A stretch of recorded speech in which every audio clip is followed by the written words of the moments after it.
Okay, so um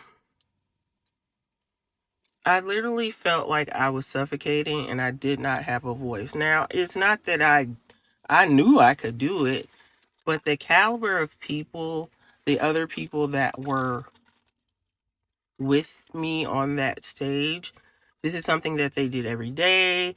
They were very confident, sometimes overly confident, and there are certain ones of them that truly made me feel like I was not worthy to be standing there with them, like literally. And so after every rehearsal, I would feel like I'd want to quit. And um, she would come, the person would come to me and she would say, I know you can do this. I would not have asked you if I did not know you could do this. And I never really told her why I felt the way that I felt. But there were certain people in the aspect of that like the energy was just off and they really made me feel like, why is she here? She's not equipped to stand with us. Why is she here? And that's literally how I felt. um but it's a full circle moment because this past week, actually on January 31st, I had an opportunity to do a podcast.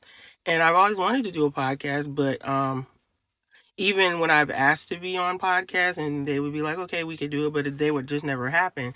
And so person reached out to me and they were like, we would love for you to be on, it's called the Naked Parent Podcast, and it's for parents of children with special needs. And he asked me, he was like, have you ever been on a podcast? I was like, no, and I've always wanted to, but this has been the first opportunity. And the fact that he reached out to me, I was like skeptical, like, is this for real? Are you serious? And so the podcast went really well. And at the end of it, they asked these questions. He said, if you could do anything and money wasn't an object, what would it be? I said, I just want to be in a position to provide for my kids, provide for my family, not punch a clock, to just live life, be free, travel, and not have to be worried about anything.